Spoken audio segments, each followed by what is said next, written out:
So this is Bitcoin. The strategy was simple, and the first thing you would want to do is print the SMA, which is the 5 DMA SMA. Click it today. Don't uh, uncheck this. Unchecking this would do this. Keep it unchecked and change the color to yellow and something like this. So this is clearly visible that at this point it is rising, from this point it is falling, from this point it's falling, and it's lagging behind the current daily. So as far as now is concerned, it was still kind of bullish because the price is trending higher.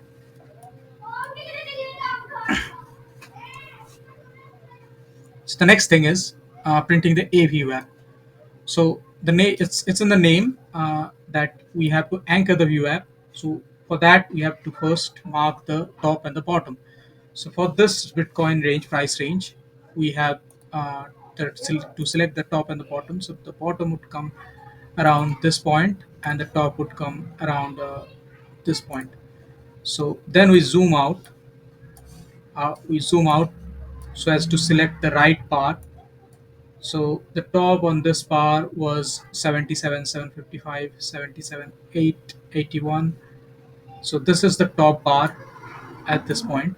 You mark it, and the bottom is rightly marked. So you print this one, and then you print on this one.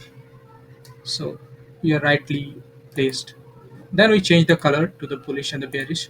The top one is the bearish, and the bottom one is the bullish. So that means when we are looking for long trades, if this is bouncing on, this is bouncing on, these are good opportunities for the upside. So these things, sorry, so things like these are good opportunities because they are bouncing on or close to the VWAP levels. Even this one. So these are very good opportunities, which are obviously hard to take, uh, and exactly the opposite on the other direction. So when the VWAP is falling, so all these opportunities, VWAP is falling, your 5 DMA is falling. So these are all very viable opportunities. On the short side, you follow the red one, which is anchored for the from the top, not the green one. Green was is for the long trades, which is again this one. For the short trades, you look to the red one, which is anchored from the top, and for the long trades, you look at the green one, which is anchored from the bottom. Yeah, this is very easy to understand. And the other condition is we have to have a bullish, which is a rising. So if you point the trajectory of the SMA from this point, it is sloping up. If you point the same trajectory from this point, it is sloping down. So these are your sorry. So these are your short environments, and these are your long environments. Again, short environments, again, long environments.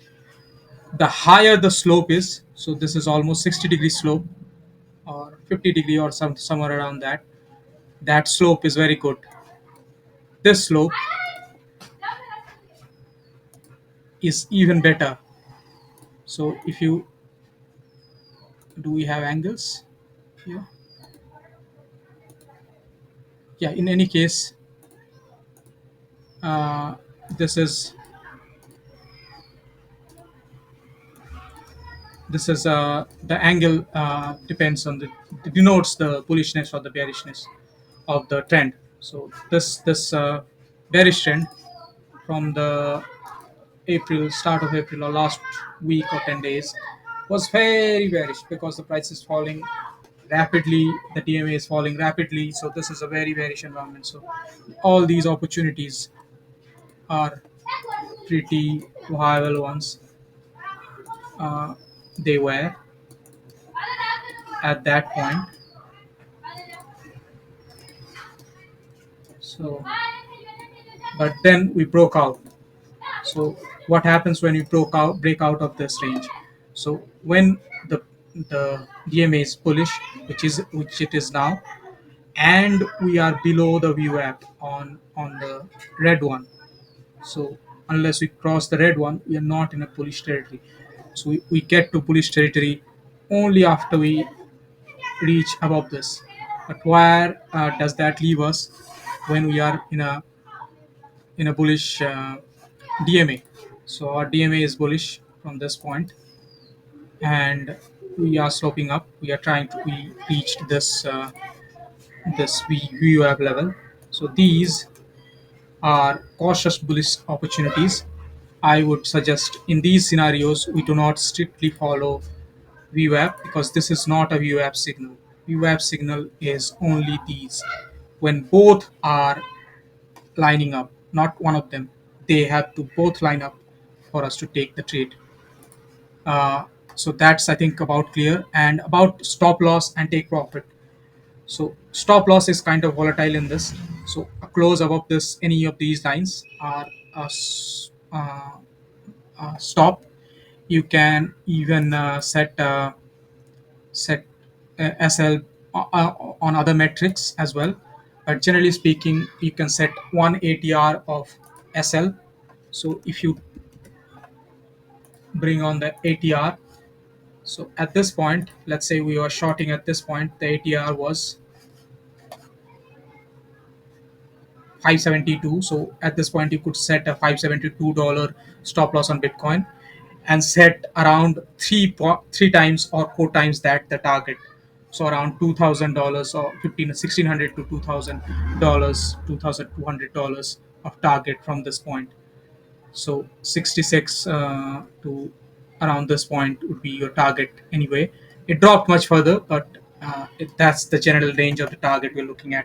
And in most cases, that is satisfied. Even if we look at this point, the the ATR was $700, and if we do 3x, that's 2100, and it dropped from 66,300 to 62,400, which is more than the 3x ATR. Again, in this case as well, and the following ones as well. So 3x ATR. So the ATR can be found at any point in this area. So current ATR is $451, which is less than 1%, which is very good. Means the market is not volatile at the moment.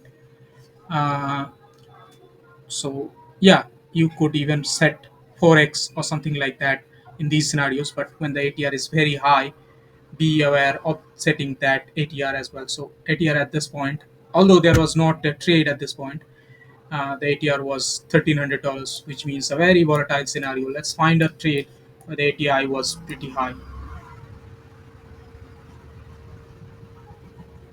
Yes. So at this point,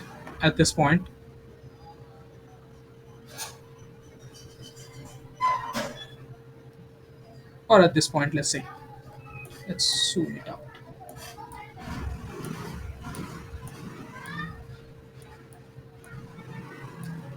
So at this point, we have a pretty high volatile market. ATR is above $1,000, and if we set a target around $3,000, it's pretty much unwise, because $3,000 at that point means a 5% move on the price.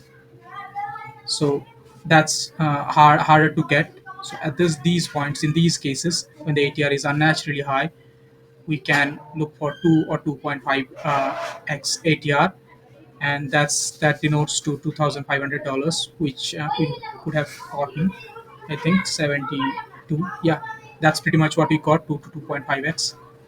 Even in this scenario, we get that.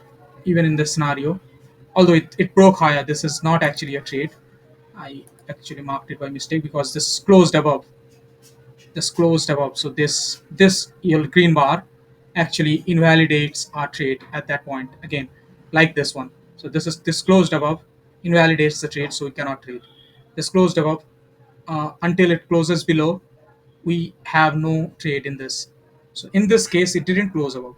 It closed just below, and we have that trade from this point, next bar, and that's a big opportunity. Even though the ATR was, yeah, $880, about 1%. 1% ATR is very good. Less than 1% means the market is not volatile at the moment on Bitcoin. And if it is closer to half a percent, we might want to even target higher ATRs around 5x or something. So that's the profit and loss. Keep the losses always, SL always at 1 ATR. Whatever the ATR is, keep it at 1. Don't do more than 1 ATR loss. Uh, Keep the target variable because depending on the ATR, what it is. And the trade logics, I think, was pretty clearly explained on this chart. And use this one because this AVWAP, because the other one, indicator one, is not printing. But make sure to save it always, because otherwise you'd lose all the markings you make, and you'd have to make it again and again and again. So in I think, yeah, that pretty much covers it. Find the higher highs and find the higher lower lows. That's very important as well. So in this range, if we go outside, if we go longer, you could also print it from here. Find the bottom bar of this range on 1 hour and print it from there. And if you are printing it from here, the range high would be same. But in certain cases, the range high also can change on that period. So keep it on 3 months, 4 months, and otherwise 6 months, 8 months. Otherwise 1 year range of the price. So in this scenario, we did about 1 month, 2 month range for Bitcoin because it's volatile. We get a quick higher low, which is around 20% away anyway. So that's gives the price very near term dynamic. But in other cases, it might not be similar. So it is case to case changing. And yeah, that's about it, I think, on this strategy. And